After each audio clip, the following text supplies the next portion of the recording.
The river did not whisper that morning. It roared like a creature unwilling to yield, swollen with mountain storms and the wild breath of untamed lands.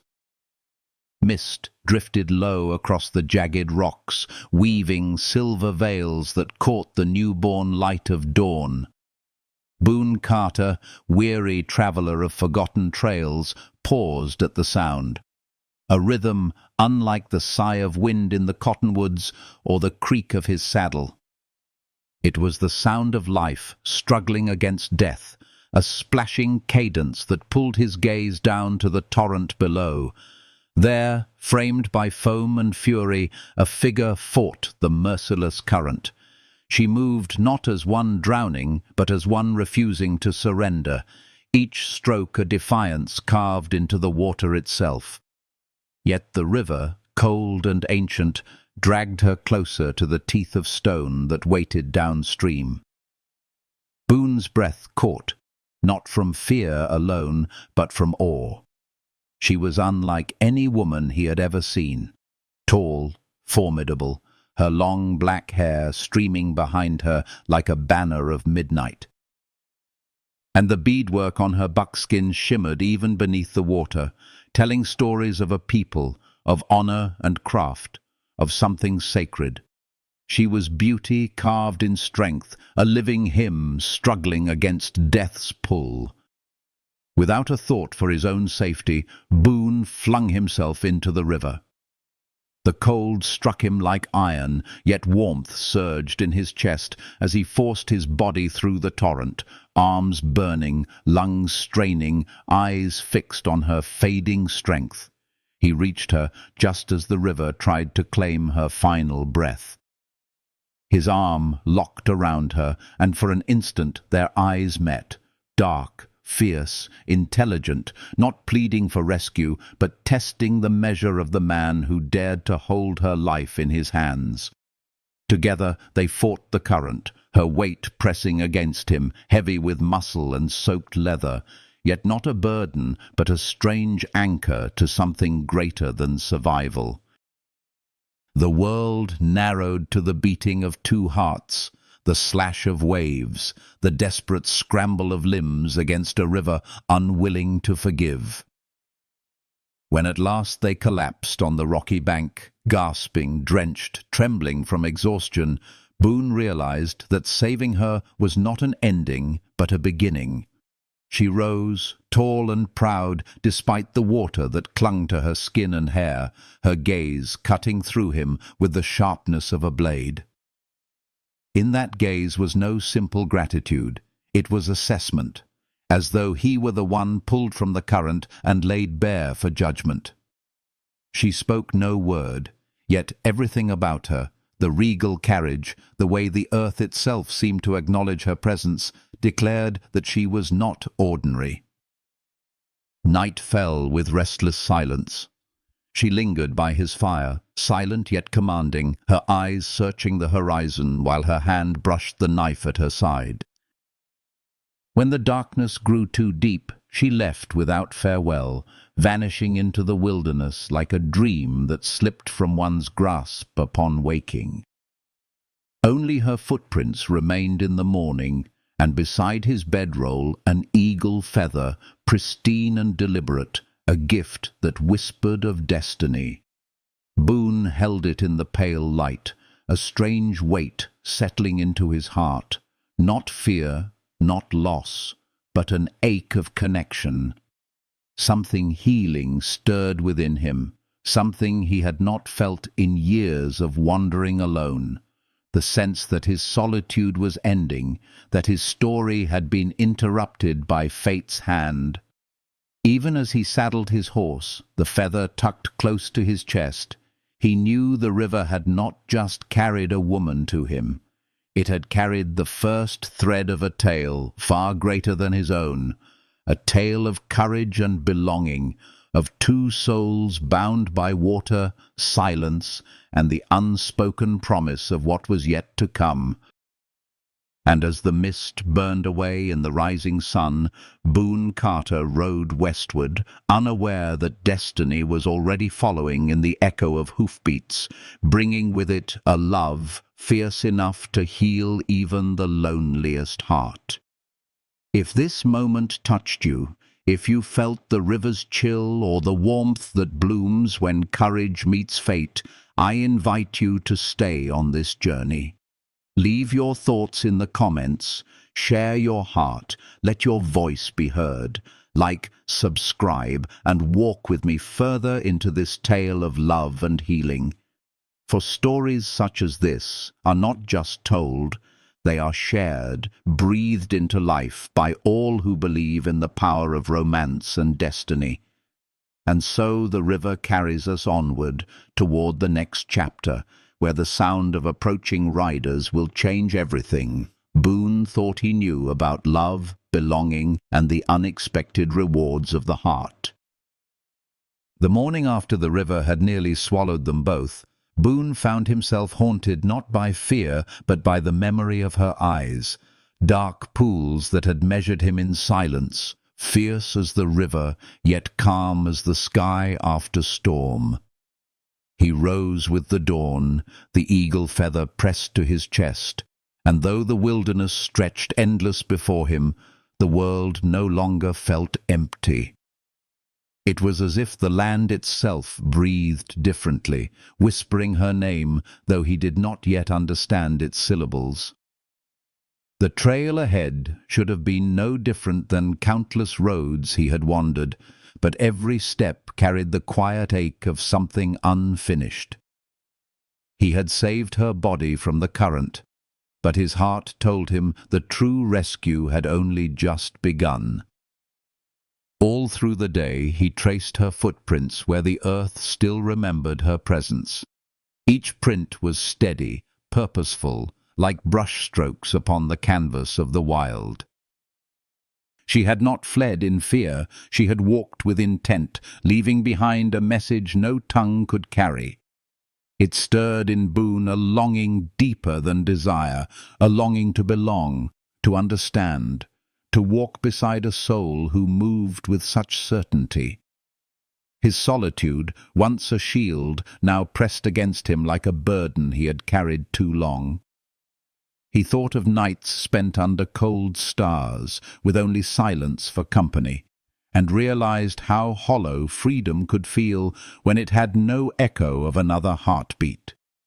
By evening, the horizon shifted with a new sound, distant, rhythmic, not the lonely thunder of his own horse, but the gathered cadence of many hooves. Shadows lengthened into forms, 12 riders cresting the ridge, their approach neither hurried nor careless, but precise, ceremonial. Boone's hand touched the butt of his rifle out of instinct, yet something deeper told him this was not the time for weapons. The riders moved with the weight of tradition, every detail of their bearing speaking of discipline. At their head rode a man of years, scarred yet unbroken, his presence so commanding that even the air seemed to wait upon his breath.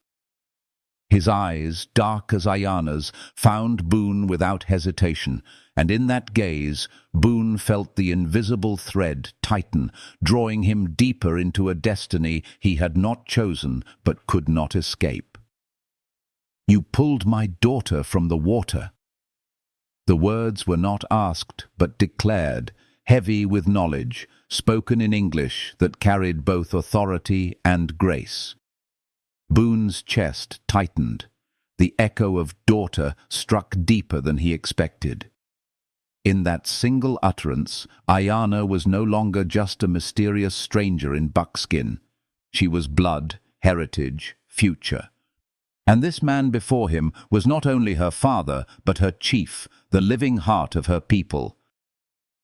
Around them, the warriors waited in stillness, their silence louder than 1,000 voices, their eyes measuring him as Ayana's had done by the fire.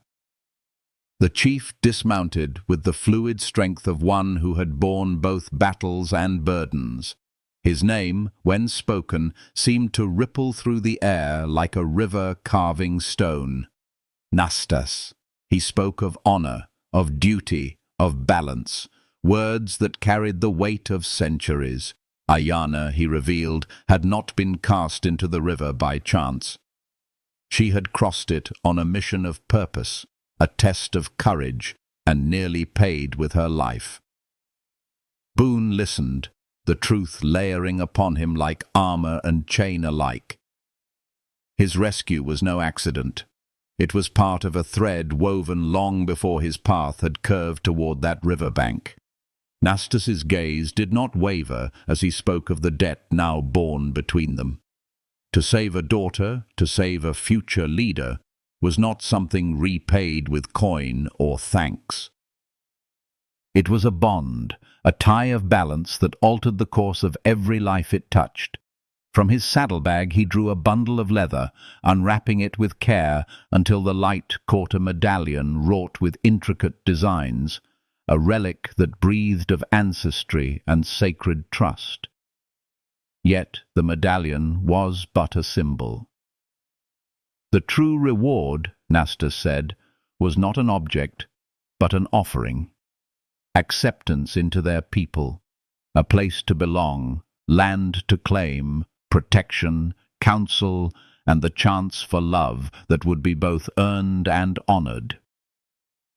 The words fell upon Boone like rain upon parched earth. For so long he had lived rootless, drifting as though his life were no more than dust carried by wind.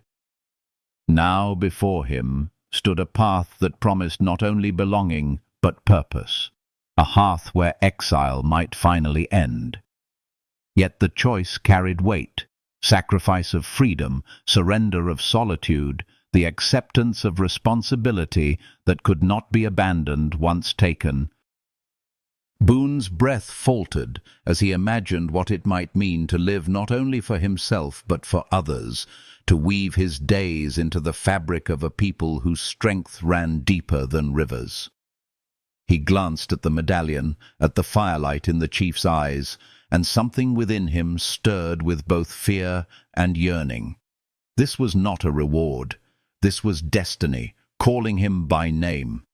And though his lips had not yet shaped an answer, his heart was already leaning toward the flame. For in that offering, hidden among words of honor and duty, he heard the echo of Ayana's voice, unspoken yet undeniable, inviting him toward a love that might heal even the emptiest corners of his soul. The silence of the gathered warriors pressed around him, the river murmured behind them, and the feather in his pocket seemed to burn with unseen light. Boone Carter stood at the edge of a choice that would divide his life into before and after, knowing that as the next sun rose, he would no longer be the man who had once believed he belonged nowhere. And somewhere beyond the circle of riders, beyond the stern gaze of Nastas, he felt her presence, Ayana, waiting, her eyes like the horizon itself, promising both storms and sunrise. And so the story carried him forward, deeper into the current of fate, toward a night where his answer would be demanded, and a dawn where nothing would ever be the same. The firelight carved soft shadows across the circle of warriors, their silence a tapestry of patience and expectancy. Nastas sat with the calm weight of a man who had carried both triumphs and losses through the long years, his voice steady as he spoke not of gratitude but of destiny. The medallion lay heavy between his calloused hands, gleaming with an ancient luster, more than ornament, more than history. It was promise. It was passage. Boone Carter listened, every word lodging in his chest like seeds waiting for rain. "You saved more than my daughter," Nastas had said. "You saved the future of our people." The sentence settled over Boone with the gravity of mountains. He looked at Ayana, standing near the edge of the circle, her gaze fixed on him with the same piercing intensity she had given him by the river. She had changed into garments unmarred by the river's fury, beadwork that shimmered with stories unknown to him, stories stitched in colors of dawn and twilight. She did not smile, nor did she frown. She simply watched, her presence quiet yet commanding, as though she herself were the measure against which his soul was being weighed. The warriors shifted only slightly, their stillness like the patience of trees. The night around them pulsed with sounds of crickets, the distant rush of water, the sigh of wind through cottonwood leaves. Boone felt the strangeness of belonging hover at the edges of his spirit, fragile yet warm, like a healing balm against the ache of years he had spent alone. His solitude had been armor, but now it felt brittle, hollow, no match for the weight of what was being offered. Nastas spoke again, and his words carried both warning and invitation. "If you accept this reward, your life is no longer your own. You will live as we live, share in our burdens, rise in our joys, and stand against what threatens us. You would be bound to us as we would be bound to you. This is no simple gift. It is a covenant." His eyes, dark as river stones, met Boone's without flinching. "And it cannot be undone." Boone's throat tightened, the familiar tug of restlessness gnawing at him. He had lived by wandering, never tied to place or people, answering only to the trail and the silence of the sky. Freedom had been his god, yet now freedom seemed thin, like a song sung too many times without harmony. He thought of nights alone by the fire, no voice but his own, no hand to share the weight of days. And then he thought of Ayana, her steady hand against his horse, her eyes full of judgment and something more, her strength in the river when she refused to thrash against despair. In her silence he had heard more than words, he had heard possibility.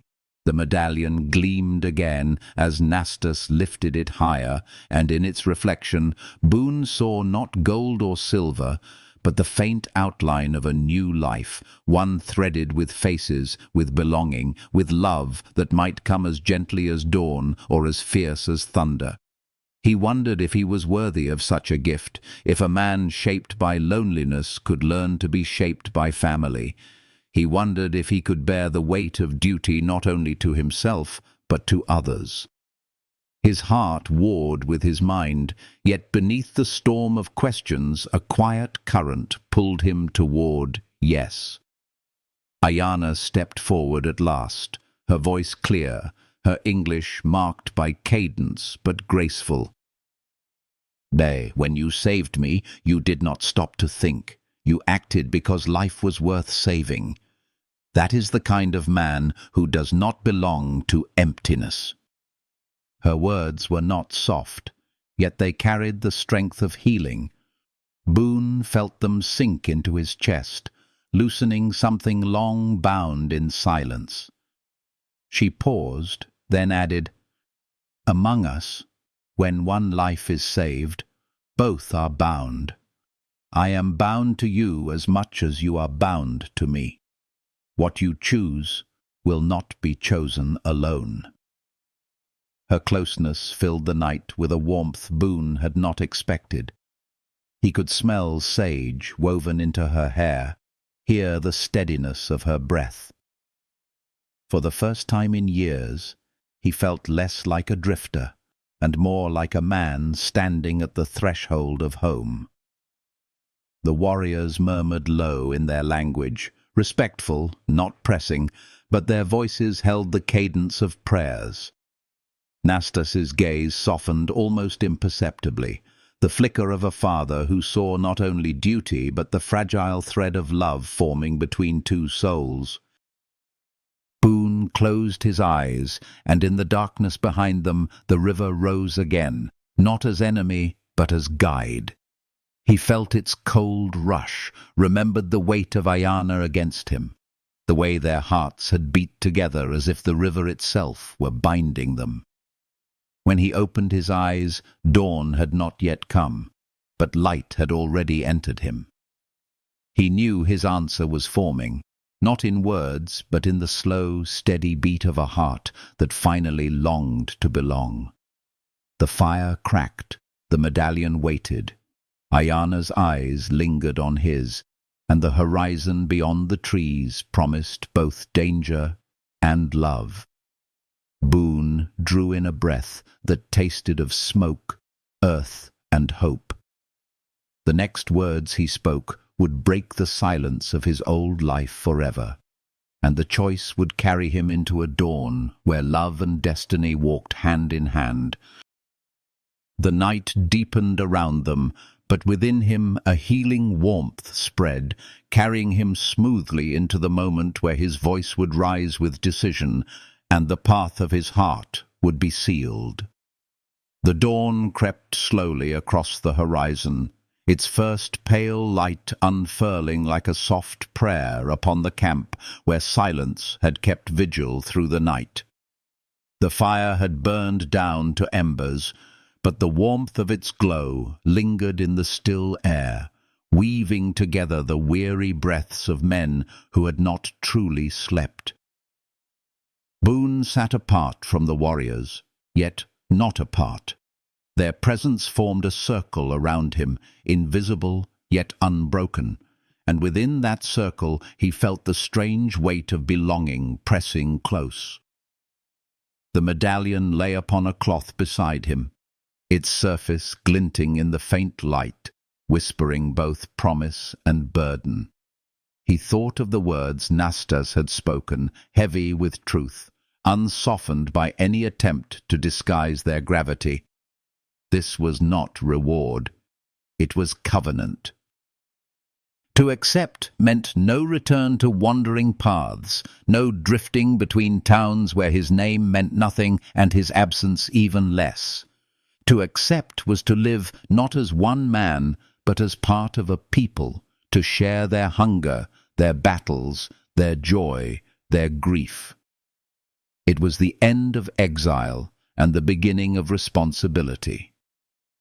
For the first time in years, Boone felt the hollow echo of his past life reverberate against something stronger, something that filled the emptiness with purpose. Ayana came to him then, her steps as silent as the mist lifting from the river. She wore the same calm strength she had carried in the current, though her eyes now shone with something gentler, like firelight reflected in water. She did not sit immediately, but stood before him as though anchoring him with her presence, her shadow falling across the medallion. When at last she lowered herself beside him, it was not as a stranger, but as someone who had already bound her spirit to his in ways words could not capture. "You think too much," she said softly, her English touched with the music of her people's tongue. "When you pulled me from the river, you did not think. You acted. That is the heart my father has seen, and the heart I have seen." Her voice was not pressing, not urging. It was healing, a balm laid upon the raw edges of his doubts. Boone turned to her, searching her eyes, and saw no command there, only the steady offering of trust. She carried herself with dignity, the kind that asked nothing yet promised everything. For a long moment they sat in silence, the rhythm of the river beyond the trees echoing like a heartbeat between them. Boone thought of her words, "When one life is saved, both are bound." He realized that what he had taken as chance was not chance at all. The river had been more than water. It had been threshold, a baptism into something greater than solitude, and Ayana, fierce and silent, had been its messenger. Her presence steadied him in ways he had never known, like roots finding soil after drifting through endless wind. Nastas rose then, his form tall against the bleeding sky of sunrise. The warriors stirred, their horses shifting, as though the whole camp held its breath for the moment that was coming. The chief approached Boone, carrying the medallion wrapped again in soft leather, reverence in every motion. "The river tested you," he said, his voice deep and solemn. "It asked if you could face death for another. You answered with your life. Now the earth tests you. It asks if you can face living for others, carrying their burdens as your own." The words sank into Boone like roots pushing into fertile ground. He rose slowly, the weight of choice pressing on his shoulders, yet also lifting something from within, as though the very act of standing was an answer forming in his bones. Ayana's gaze followed him, unwavering, her silence more eloquent than any vow. When Nastas unwrapped the medallion and held it out, Boone reached with hands that trembled not from fear, but from the enormity of what he was receiving. The metal felt warm, as though the fire and the sun had conspired to mark it with living heat. When it touched his chest, resting over his heart, he felt the weight not as burden, but as anchor. The circle of warriors gave their voices then, a low chorus rising in unison, the sound like the river itself singing. It was acceptance, welcome, a tide of belonging that swept through him. Boone stood in the midst of it, no longer rootless, no longer nameless, but bound now to something that reached beyond his own breath. For the first time in his wandering life, he felt whole. He lifted his gaze to Nastas, who smiled with the rare warmth of a man who had given both daughter and people a protector. "From this day," the chief said, "your struggles are ours, your joys are ours, your life is ours." And in the flickering light of morning, Boone's eyes found Ayana's once more. In her smile, small but radiant, he saw not only gratitude, but the tender beginnings of love, the promise of companionship that would heal the wounds of his lonely years. The air seemed lighter, the earth steadier beneath his feet, as though even the land itself welcomed him into its embrace. The warriors began to speak of threats, of strangers moving closer, of dangers that would test his new bond sooner than any man could wish. Yet Boone no longer heard only the promise of battle.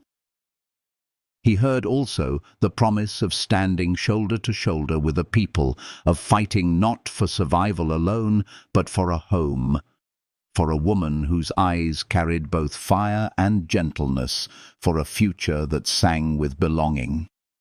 The river had carried him into a destiny he had never sought, and now the land itself opened to receive him. As the sun rose higher, gilding the world in warmth, Boone felt the old life fall away like a cloak shrugged from weary shoulders. He had crossed a boundary no less powerful than the river itself. And as Ayana walked beside him toward the day's duties, their steps in rhythm, he knew the healing of his spirit had already begun. The path ahead was uncertain, marked by shadow and light, but for the first time he welcomed it, not as a man wandering alone, but as one who had found where his heart was meant to dwell. The day stretched long with golden light, yet every hour seemed to carry the gravity of a lifetime for Boone. The medallion rested warm against his chest, its weight no longer strange, but steady, like the heartbeat of something larger than himself. The tribe's warriors had welcomed him, their voices rising in that low chorus of approval the night before, but now came the truer test, not of ceremony, but of living among them, breathing their air, sharing their burdens.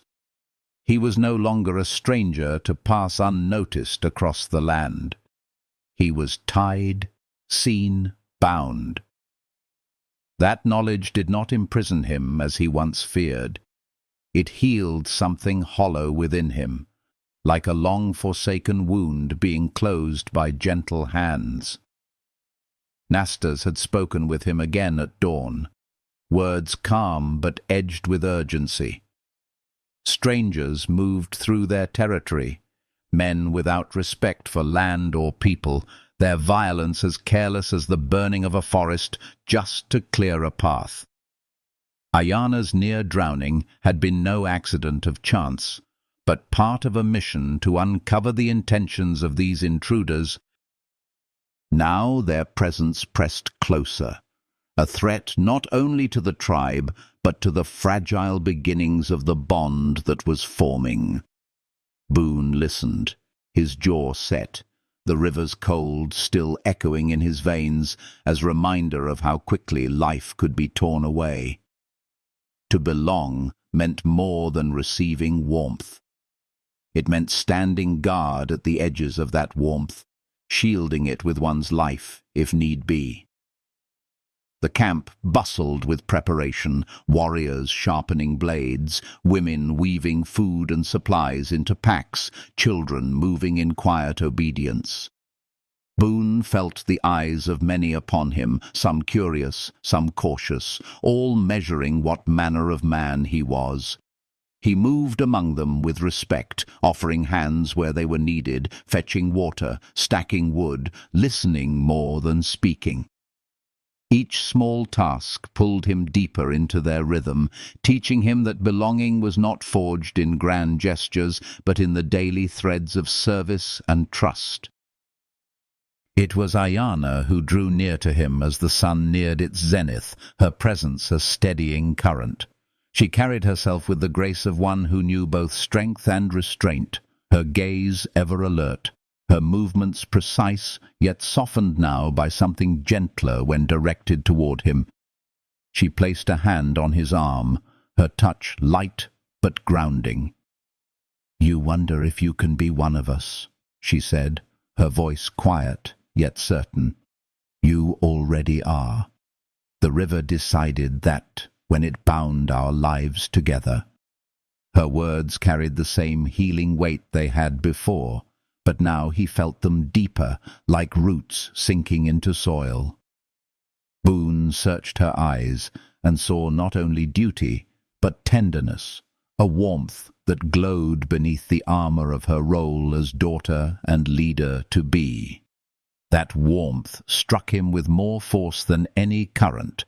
It was the beginning of something sacred, fragile yet enduring, the seed of a love that did not clamor but promised to grow steady, nourished by trust and time.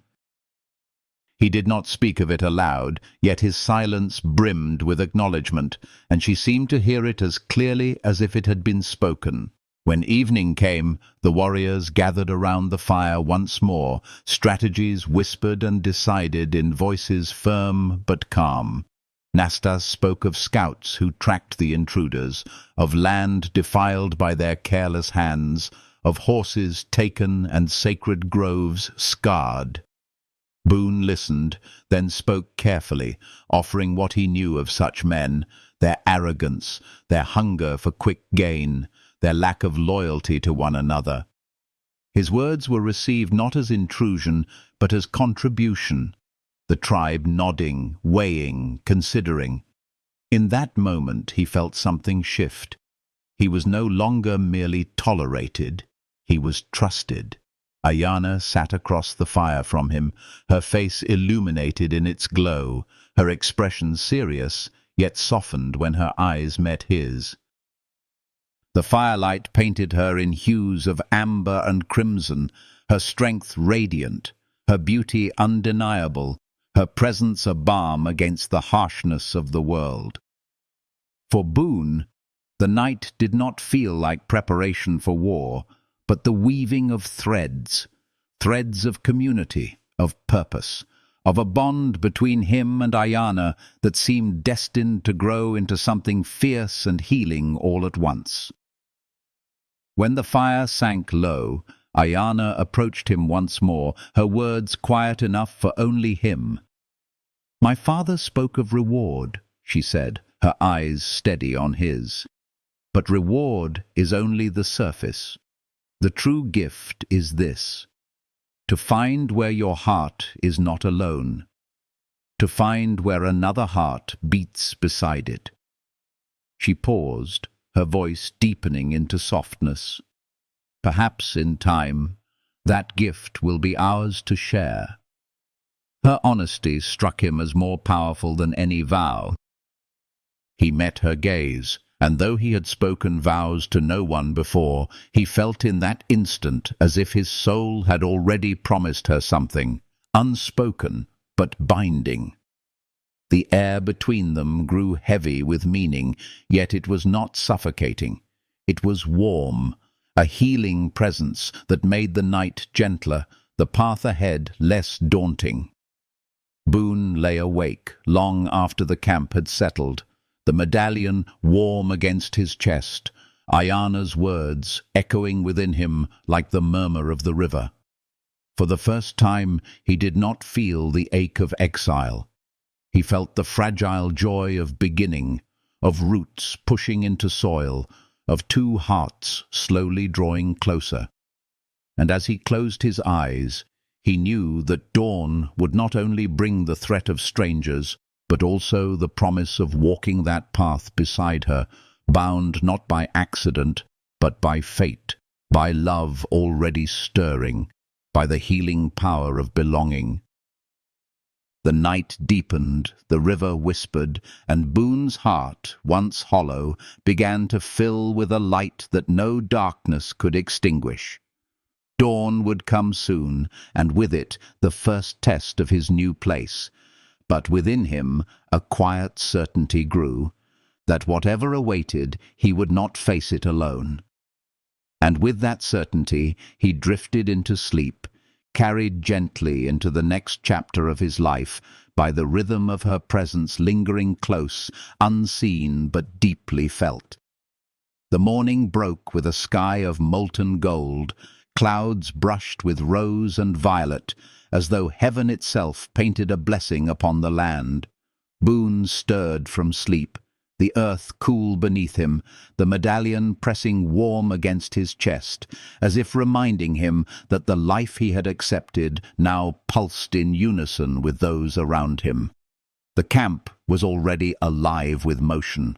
Warriors preparing their horses, women tending fires, children darting like small shadows in the rising light. Yet amid the purposeful stir, there was a quiet reverence, as though the people knew the day ahead carried weight heavier than most. Boone rose to his feet, his muscles stiff but steady, his spirit restless with anticipation. He moved among them without command, helping lift waterskins, tying bundles, steadying restless colts. Each small act bound him tighter to the rhythm of their life, each nod of acknowledgement from the people weaving another thread into the tapestry of belonging. For years, his footsteps had echoed only for himself.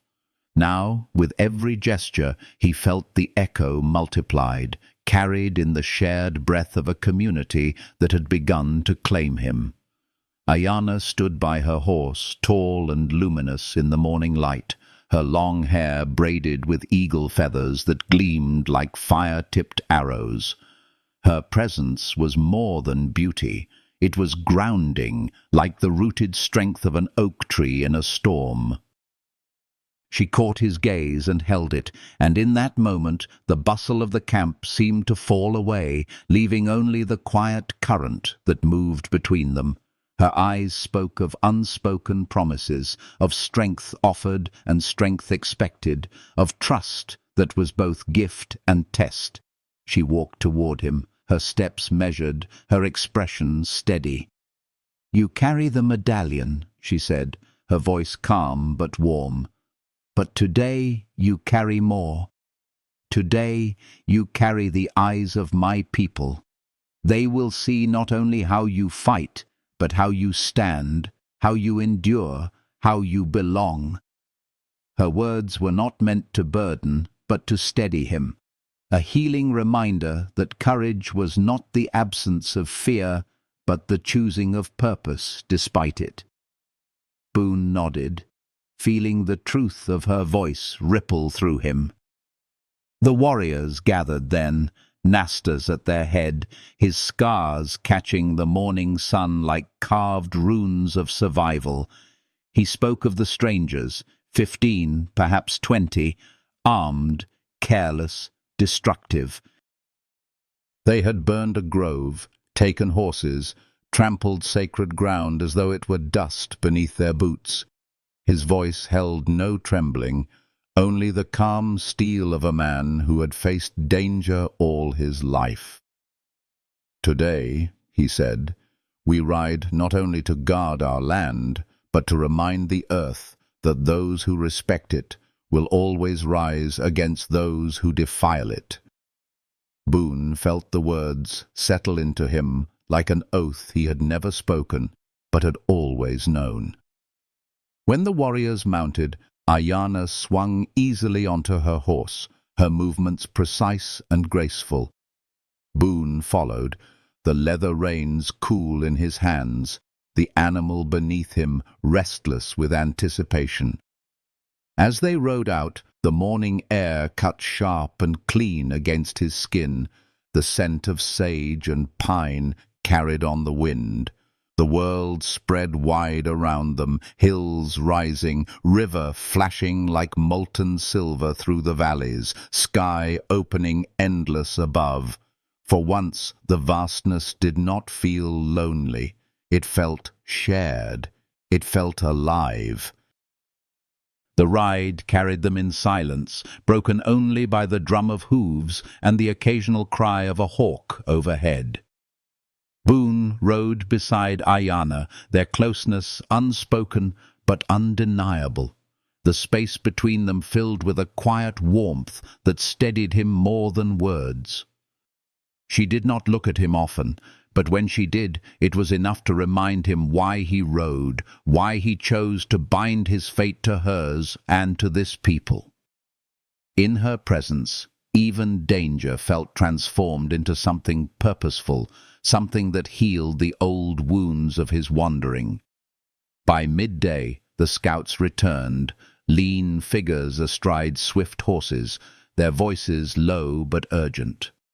The strangers were near, camped by the river bank, their fires careless, their laughter sharp with arrogance.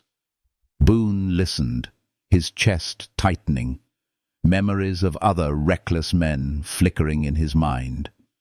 He knew their kind, men who took not because they needed, but because they could, leaving only scars behind. Nastas listened too, his face grave, then turned to his warriors with calm authority. Plans were spoken in quick, precise tones, every man and woman understanding their part. When Nastas's gaze fell on Boone, it was neither harsh nor questioning. It was expectant, as though he had already counted Boone among his own. "Your knowledge of such men will guide us," the chief said. "Tell us how they think, how they move." Boone spoke, his words shaped by years of watching men like this, men who were loud in their triumphs, careless in their watch, divided by greed and suspicion. His voice was steady, and as he spoke, the warriors listened, nodding, weighing his counsel. He felt himself not an outsider advising, but a man at the heart of the circle, his words woven into their strategy like thread in a garment. As the day deepened, they moved closer to where the strangers lingered. Shadows stretched long across the land, the sky bruised with evening hues.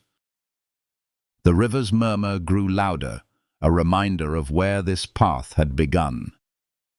Boone rode with Ayana at his side, and though danger pressed close, he felt no fear that he could not bear. Her presence was steady flame, her nearness a promise. Whatever awaited beyond the next ridge, he knew he would face it not as a wanderer, but as a man bound bound to her, to this tribe, to a love that was only beginning to bloom, but already carried the power to heal what solitude had broken. As they crested the hill, the fires of the strangers came into view, their smoke coiling into the dimming sky.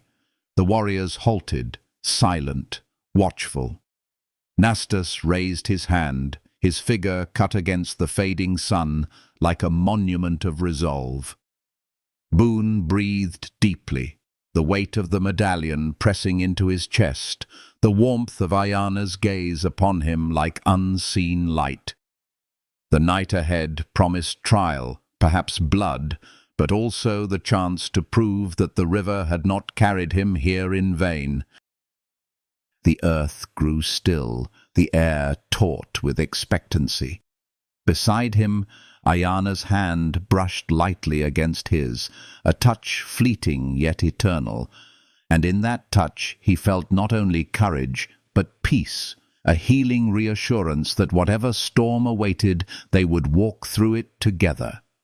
The shadows lengthened, the fires below flickered, and the moment of confrontation drew near, carrying them into the next chapter of destiny, where love and belonging would be tested and perhaps made unbreakable. The night deepened into a hush of stars, each one scattered like a promise across the velvet sky, their glow reflected faintly in the restless waters of the river below. From the ridge, Boone looked down upon the fires of the intruders. Their laughter was harsh and hollow, carrying on the wind like broken glass. Men who destroyed without reverence, who trampled sacred earth and burned forests for convenience, now rested in arrogance, blind to the eyes watching them from the shadows. The warriors at Boone's side moved with the patience of mountains, silent, steady, breathing as one with the land. Ayana was near, her presence as constant as the pulse of his own heart. She leaned slightly forward in her saddle, the flicker of the distant flames casting a sheen across her features, highlighting both her strength and the quiet tenderness that lay beneath. She did not speak, yet her nearness filled him with a calm that no weapon could grant. He had known battle, had faced danger before, but never with another soul at his side who made the act of standing feel like healing, as though even the possibility of violence could be transformed by shared purpose and unspoken trust. Nastas gave the signal with a single hand, and the warriors began to move like shadows uncoiling from stone. They descended the ridge with deliberate precision, their silence heavier than any war cry. Boone followed, his breath measured, his mind steady, his heart attuned not to fear but to belonging. Every hoofbeat seemed to echo with the rhythm of the tribe, carrying him deeper into the reality he had chosen. No longer rootless, no longer nameless, but bound to these people, bound to her.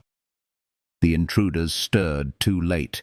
Their surprise scattered them, their arrogance dissolving into frantic motion. Some reached for rifles, others stumbled, cursing, their firelight betraying them with every flicker. Boone's voice cut through the night as he shouted directions, guiding the warriors with knowledge drawn from years of watching men like these. His words were heard, his counsel trusted, his presence no longer a question, but a certainty. Amid the clash, he found Ayana, her form moving with the grace of a hawk, her strikes measured, her courage fierce, yet never reckless. She moved as if the earth itself guided her, her every gesture threaded with meaning, with balance, with power that came not only from muscle, but from spirit. Boone's eyes followed her even in the chaos, and though the night roared with cries and the thunder of conflict, there was a quiet flame within him that burned only for her. When the struggle ended, the strangers fled, broken in will, their arrogance crushed beneath the weight of unity they could neither understand nor overcome. The river carried away their echoes, leaving behind silence filled with triumph. The warriors gathered again by the fires they had reclaimed, their breaths heavy, but their spirits strong.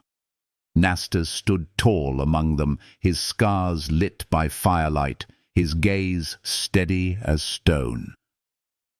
"This night," he said, his voice carrying across the circle, "has proven not only our strength, but the strength of one who chose us. Boone Carter stands with us not as outsider, but as brother." The words washed over Boone like a tide of warmth, yet it was Ayana's eyes that truly sealed the moment. She stepped toward him, her hand brushing against his, the touch deliberate, soft, filled with promise. "You fought not as a man alone," she said, her voice low, meant for him, though others could hear. "You fought as one who belongs. That is the truest victory." Her words sank into him like healing rain, soothing scars of solitude he had carried too long. He looked at her, and in her gaze he saw not only gratitude, but the tender beginnings of something deeper, affection unfurling like dawn across the horizon of their lives.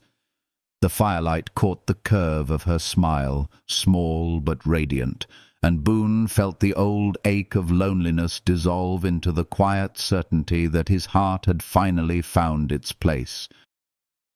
The warriors celebrated with song, their voices rising into the night, blending with the hum of the river and the whisper of the wind.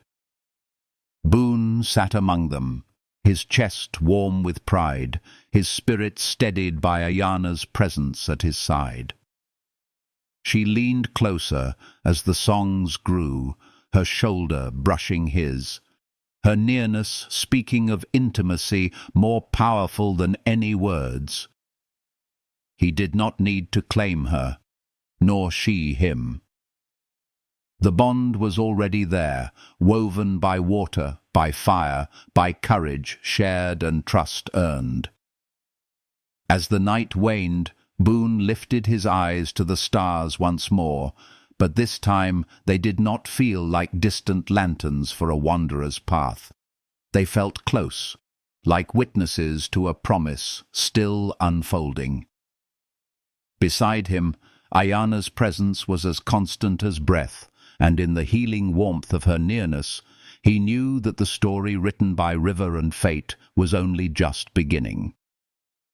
The fire dimmed, the songs softened, and dawn waited beyond the horizon, carrying with it not only new trials, but the slow flowering of love, a love that promised to root itself in the soil of shared destiny. And in that knowledge, Boone's heart grew quiet and whole, ready to step into the next light with Ayana at his side, their paths no longer separate, but bound as one. The dawn after the battle rose soft and tender, like a hand brushing away the remnants of a long, restless night.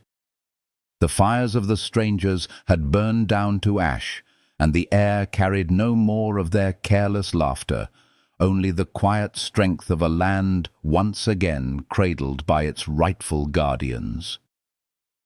Boone stood at the edge of the river, the same river that had first bound his fate to Ayana's.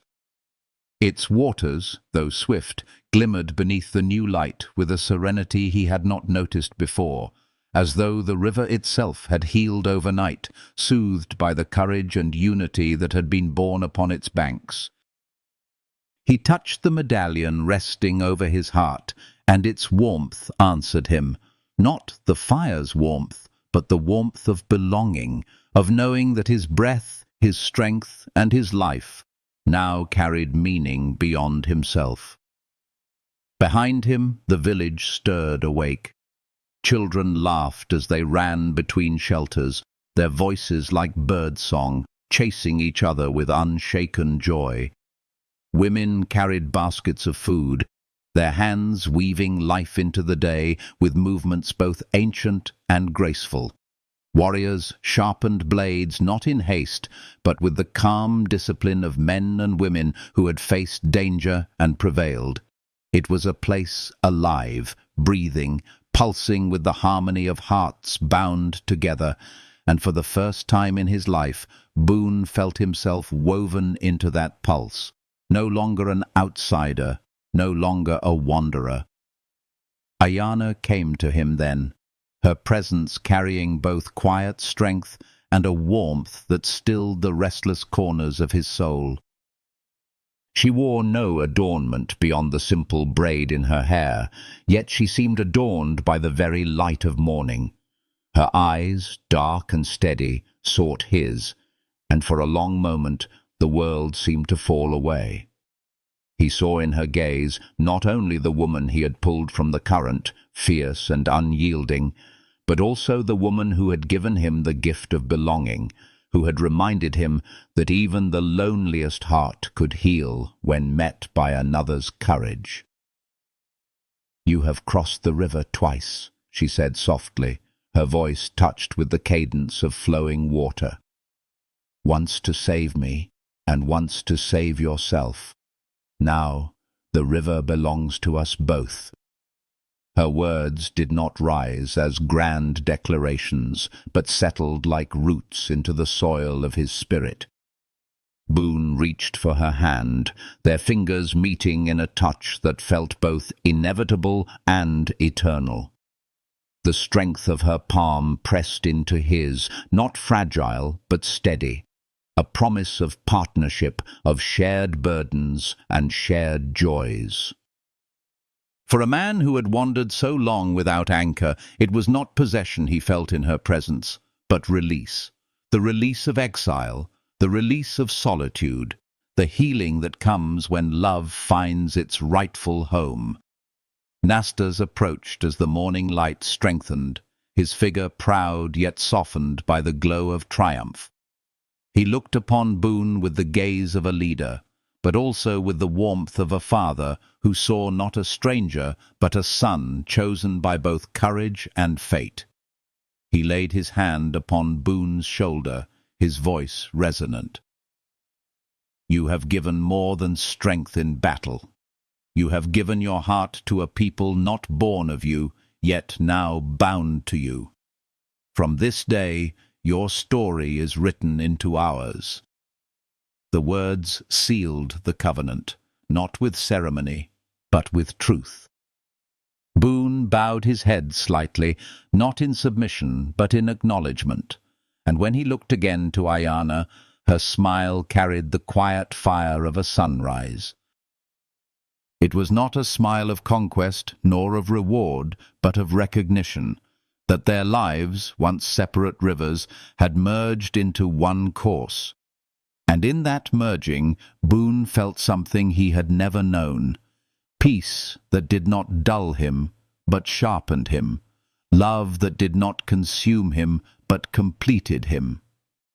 As the day unfolded, he walked among the people, not as a guest, but as a brother, a protector, a man with roots that had finally broken the soil.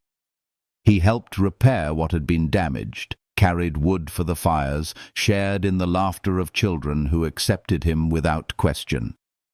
Each simple act deepened his place among them. Each smile, each nod, each touch of gratitude, weaving him further into the fabric of a life he had never dared to imagine. When night came again, the sky unveiled itself in a blaze of stars, brighter than he had ever seen. The tribe gathered by the great fire, their songs rising into the heavens, strong and unbroken.